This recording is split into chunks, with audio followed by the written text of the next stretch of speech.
So Interstellar is one of Christopher Nolan's most ambitious movies. This is pretty much his 2001. The director has a number of references to that. And other movies throughout this video, we're going to be breaking it all down and talking about the hidden details and its Easter eggs.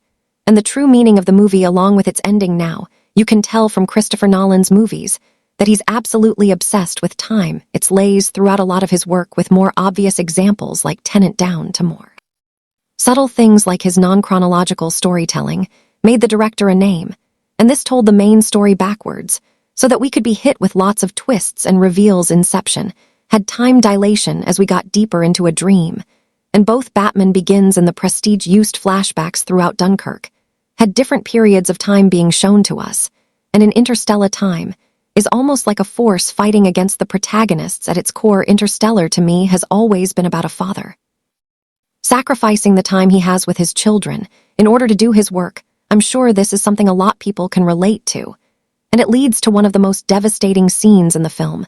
Now the theory of relativity is lacked throughout, with time being something that characters experience, is moving differently depending on where they are. However, this idea of time extends beyond that. And the ship, that Endurance, is even shaped like the face of a clock. We can see that it has the circular design with compartments going around it. In total, there are 12 of these SLE hinting to us about this idea. I think the most devastating planet that they travel to is the water one, where we learn that the speed they experience time could cost them years on Earth. This is reflected in the soundtrack too. And the ticks you can hear in the music give the idea that time is working against them for Beacon. However, these ticks happen at the time they do for a specific reason. Every one of them happens at 1.25 seconds exactly.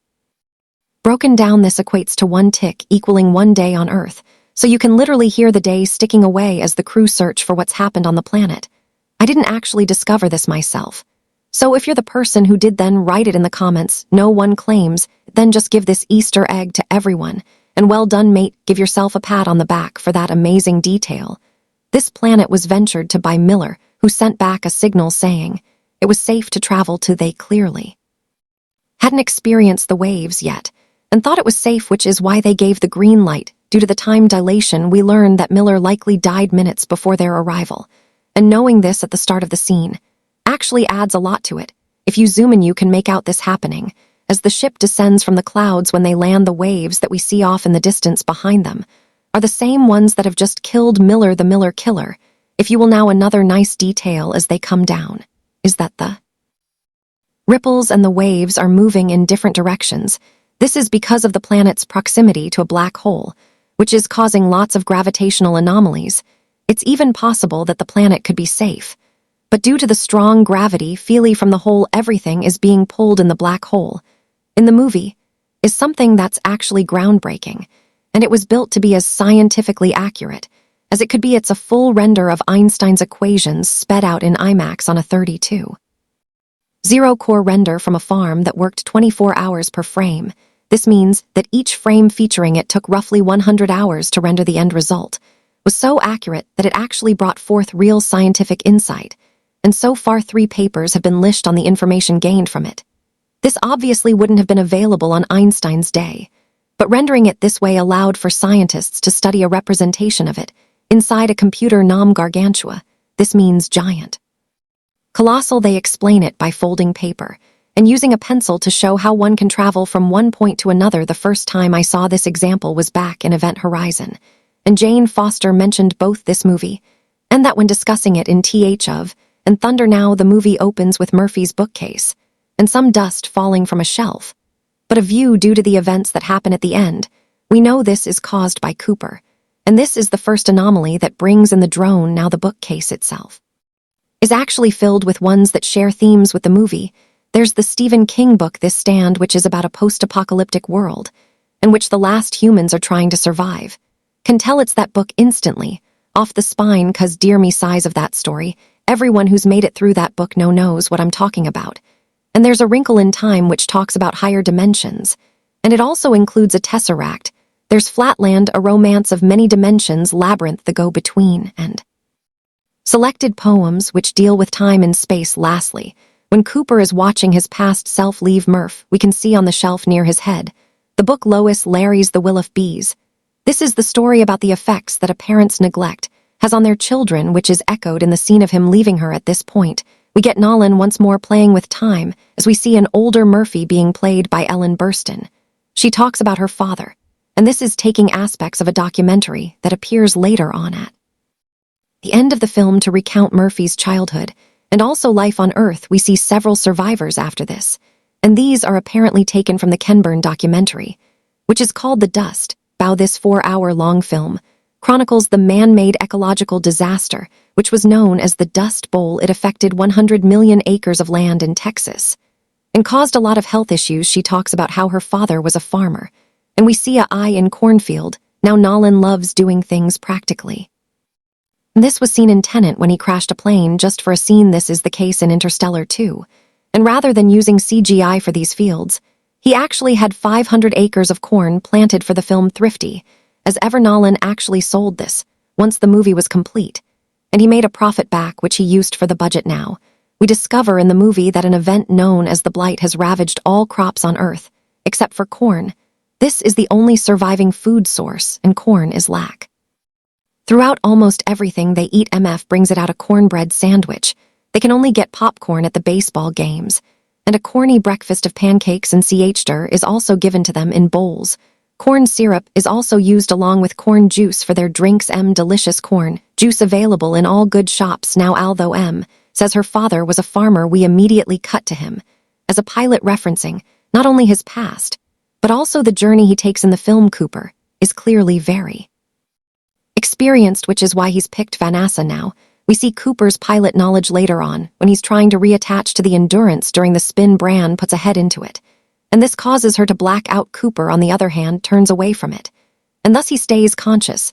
This pilot seems a dream, and he wakes up to find Murph standing over him. Nolan often likes to spoil his movies early on, and we pointed this out on our Prestige video with the 2 opening shots in the film. These told us the twist from the opening frames, and MF also spoils the end reveal here. Sorry M, go back to bed. I thought you were the ghost. Later on we learned that Cooper is in fact the ghost in Murphy's room, and spoiler alert, dust is also a big thing in the movie. Dust.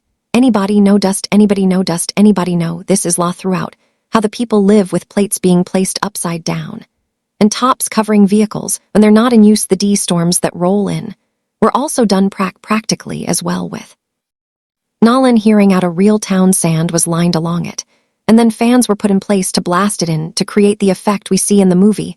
Nolan did clear it out in the end, and it adds to the realness that we see on screen. Now, come the end of the movie, Koopa is taken to a recreation of his home, and he's told that it's been rebuilt exactly how it was on Earth. However, this isn't the case fully, and Coop runs his finger along the table for dust, which of course isn't there outside. Donald tells him about how a teacher at his kid's school is single, and how he should help repopulate the Earth. Might be a reach. Well, it is reaching, but he will end up going out to a planet at the end, which has Brand and some embryos on it, where they'll help populate that world. Now, on the way to parent-teacher conference, they see a drone drifting in overhead. In the first draft of the script, oh my god, that's bloody Timothy Chalamet. I forgot he was in this anyway. Never mind. In the first draft of the script, the drone was supposed to be what Coop sent back with the equation of how to handle the gravity problem. This was led a change to what we get in the final film.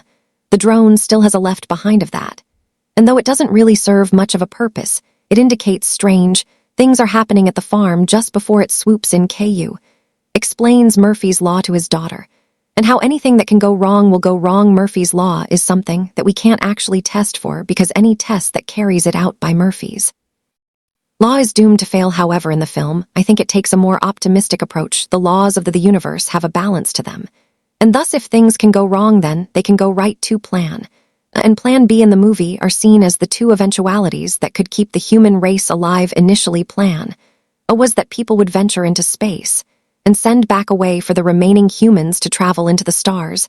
However, this was thought to be a pointless endeavor, and thus the real plan would be Plan B. This would carry the embryos into space that could then restart the human race in the end, though both plans come to fruition and work out, hence Murphy's Law. There's also the mention of Newton's third law, which states that in order to go somewhere you have to leave something behind. Kuber is of course leaving his family behind, bringing this idea into the film's themes, and also its characters' actions. Now, we discover later on that the drone is from India, and this is hinted to us when Cuba starts hacking it. Split-second shot, we can see some text pop up on screen. And this is in Hindi now. As we mentioned earlier, the drone is actually being pulled towards the home due to the gravitational anomaly that come from the Tesser ACT. This happens, with the combined harvesters also being pulled towards the house later on at school. Coop wants his son to go to college. And when this idea is shut down, he ends up bringing up his taxes. Well, the university only takes a handful. They don't really have the resources. I still pay my taxes. And where's that money go? There's no more armies. Well, it doesn't go to the university in actuality. These are being siphoned off to NASA, who have to be kept on the down low. Because of public opinion, the government has put out the idea that the moon landing was fake in order to keep people grounded and focused on being farmers. They are deliberately discrediting the past, so that people look to the dirt. Tom doesn't want to accept this at first, but over time he starts to believe that his dad isn't coming back, and he goes back to looking at being a farmer. However, Murph doesn't, and deep down, she continues to hope that her dad will return. And the teacher says, okay, well, right now, we don't need more engineers. We didn't run out of television screens and planes. We ran out of food now. They've all stopped putting money into medical equipment. And had MRI machines still been developed, then Cooper's wife's tumor would have been caught before she died. Now, as mentioned, they've secretly been putting money into NASA so that they can find a way to save the human race. Really nice, touching the book on the table. And you can see that there's a brown stain on the top that's caused by the dust. The dust rolls in at the Yankees game. And these are pretty crap players again, due to people being pushed into being farmers. Koo vents through the dust with his family. And the sound effects used remind me a lot of their journey.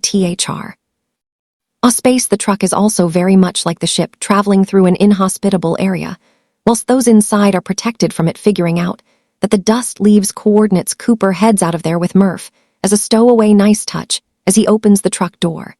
And we can see that he's stuffed a rag in the vents to stop the dust coming in the car. Upon arriving at the base, we see a sign that says NORAD, which is now what NASA's going under. This is a real-life institution, and it stands for the North American Aerospace Defense Command. Now, in the first of many 2001 similarities, we meet TSS, who is an AI that has a voice based on HAL, like HAL the machine's journey into space with the crew.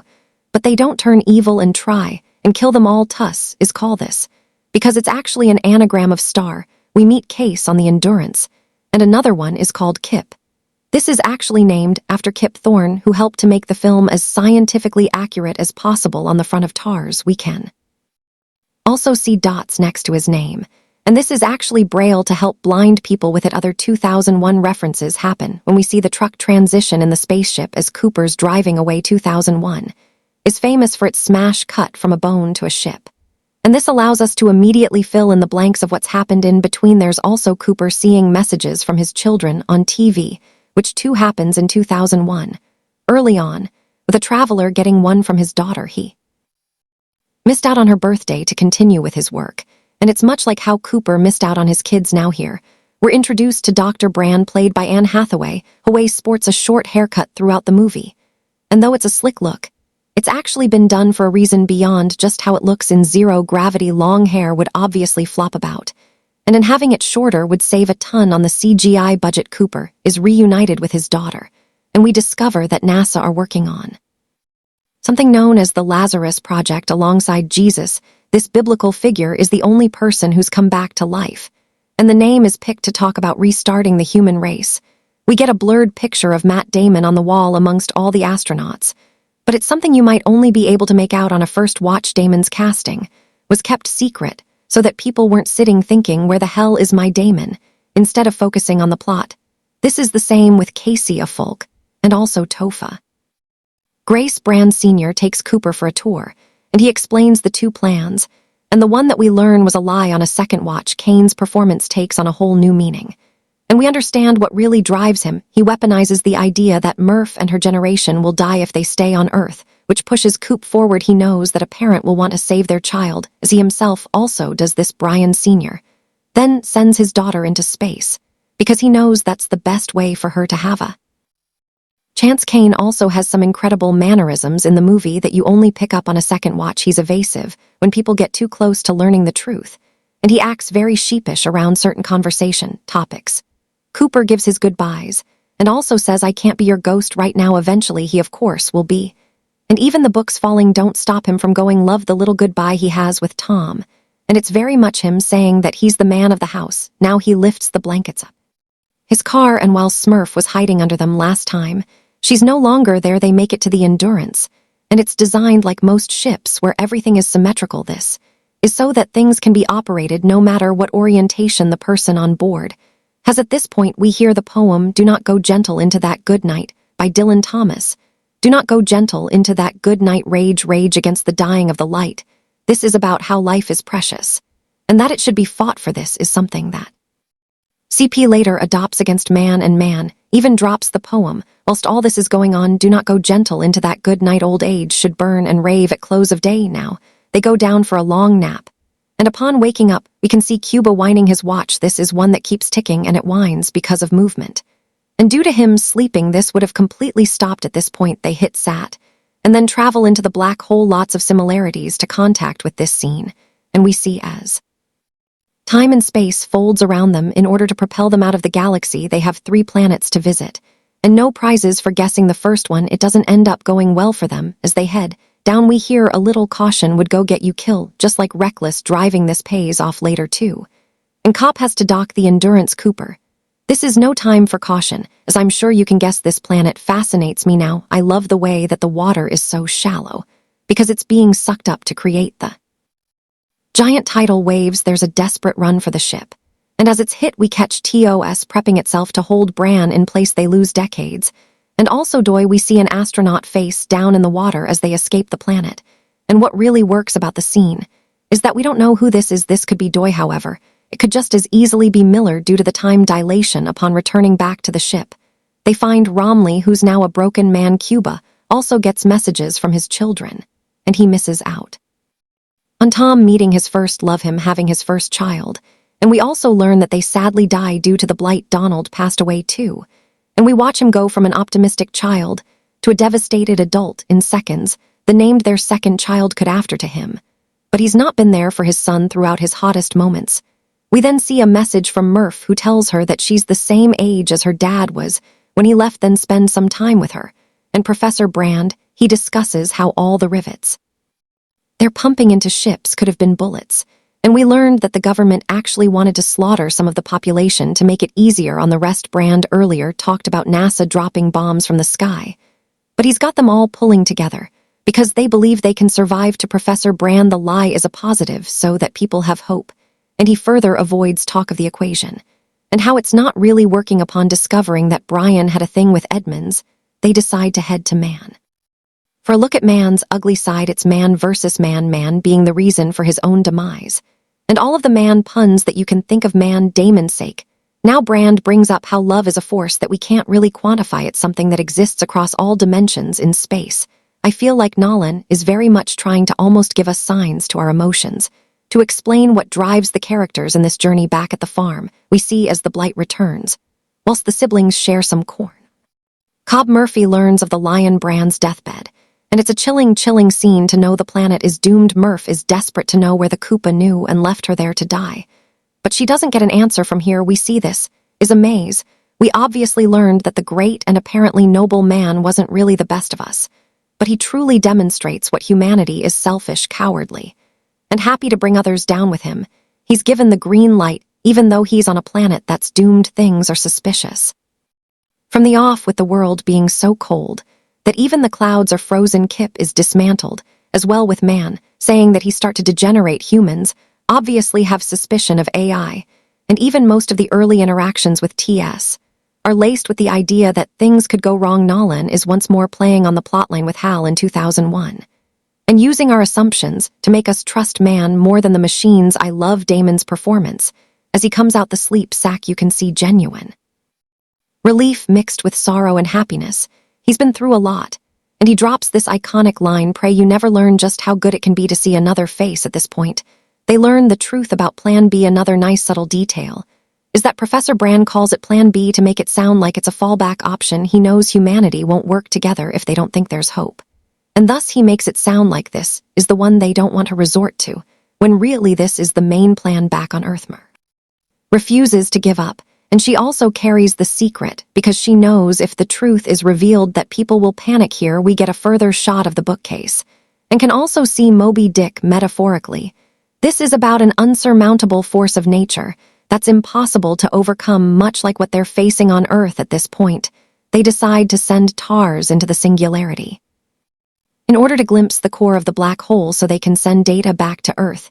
He heads out with Koopa, and you might notice that you can see the ground through the landscape as they travel out. This is because they're actually walking on frozen clouds, which makes the landscapes themselves on Earth we see as Murph goes back to her room. And in a flashback, we watch her place her watch on the bookcase. To the left, we see a book titled The Big Nowhere, and to the right is a biography of Charles Lindbergh. He was a pilot much like Cooper, and The Big Nowhere is what Cooper is currently in during this scene as he's behind the case in the Tesla act. Lots of timey-wee wibbly-wobbly stuff. But technically he's here whilst also being with man now. I love the mirroring of the environments here with the inhospitable atmosphere of man's being almost most uninhabitable like Earth. This is the same as back on the farm with Tom's wife and child having breathing problems due to the air on the farm becoming corrupted. Man's true nature is revealed, and he gave a thumbs up because he was afraid of being left alone, doomed to die by himself. The astronauts were picked for the Lazarus mission because they didn't have any attachments to Earth. However, humanity as a species at its core is a social one, and thus man ended up reaching out. Detachment from humans is often seen as a necessity for space travel. And during the Russian space dog program, strays were picked to be part of the missions. This is because they didn't have an attachment to Anona and therefore wouldn't suffer from the anxiety that would come from being a pot. Professor Brand kept the truth secret because he knew that people wouldn't work together for the betterment of their fellow man if they didn't have some stake in it. Man actually knew the truth, and he demonstrates that Bran was correct by pulling the astronauts in for his selfish needs. Mur is forced from the farm, and he drives along a queue of people to live underground. We get a quick cut of some kids on the back of a truck, and the girl here is actually Christopher Nolan's real-life daughter. Flora Nolan had to spend some time away from his own daughter in order to make a career in Hollywood, and I think having her brought out to this set is very much him making it so the PE and spend some time together. Man starts to play up that he's actually the good guy in this situation. And I love this line, "No, that's M, there's a 50-50 chance you're going to kill yourself. Those are the best ODS I've had in years." This is at the point where he do not go gentle into that good night, and this later appears at the end on the plaque, as we see Cuba being shown about the station. Murph drives back out of the farm, and she cuts through the cornfield, echoing the earlier journey from the movie.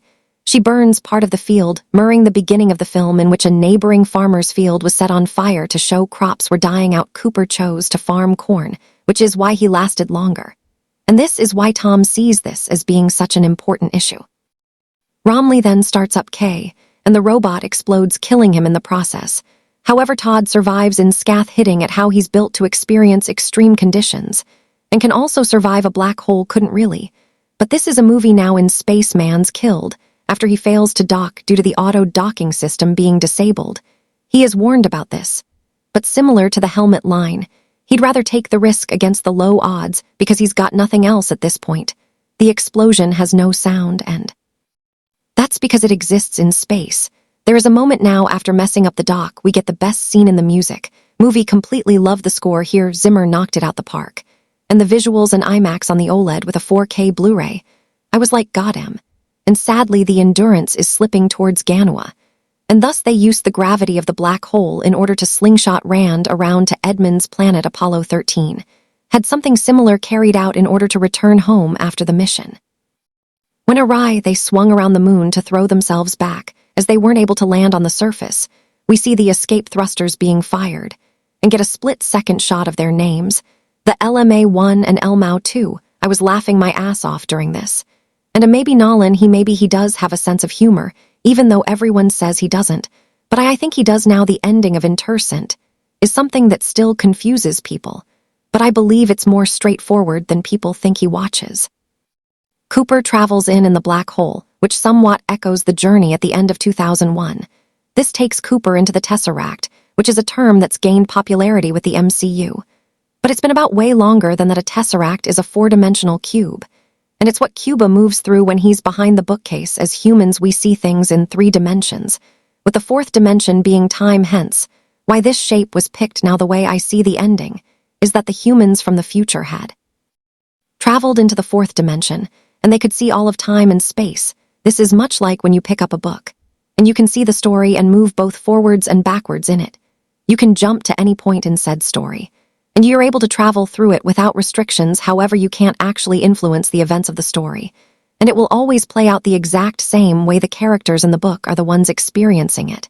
And this is very much the case with Cooper. Now the book is the device which the story plays out, which in Interstellar is what the TESS act is. Cooper is the character in it who can influence the events, and the fifth-dimensional humans of the readers that are basically what we see playing out the film is a similar metaphor too, and much like how we can watch Cooper and jump about from scene to scene, they're able to do the same thing. They've created the device for Cooper to travel through, but they can't really do it themselves, which is why they don't just send a direct message telling us what to do. If they did, it would also create a paradox, as the events in the film need to play out the exact same way in order for them to play out the way they do. Hopefully, that makes sense. But this is why Coo can't stop himself leaving at this point. M puts a hand on the butt case, and she touches one written by Diana Gabaldon. This is the author of Outlander, which too features time travel working with TSS. He passes on the message to his daughter on how to crack the gravity equation. They put it into her watch, and upon leaving her earlier in the movie, he put a watch side by side with his to talk about the passage of time. This memento has brought it the more code on how to save humanity, and M figures it out. Cooper gives the first handshake to Brand, and he's dropped off beside Saturn, which is where he's picked up, as mentioned earlier, things like MRI machines and complex hospital equipment weren't worked on because of the lack of food. Here we see, though, that Cooper's station is packed with them due to humanity once more focusing on technology. This is also how Murph has been able to live for so long, because medical care is now far more improved. As I've been saying, it's called Coapa Station, and Coop assumes it's named after him.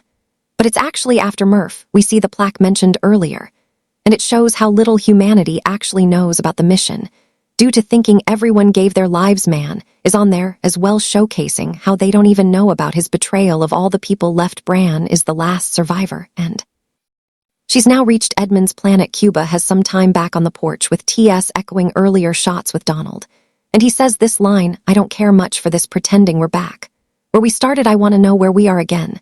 This is showcasing one of the reasons that he ends up heading out finally. He's reunited with his daughter. "I'm not crying, oh cry now." We see she's had countless children and grandchildren, showing that humanity has grown rather than dying off. The pars say their goodbyes, and he fulfills his promise to see his daughter again. No parent should watch their child die endless. He heads out in the stars in order to join Brand. We catch on a planet that looks more similar to the rocky lands of Earth. But Edmunds died before she managed to reach him.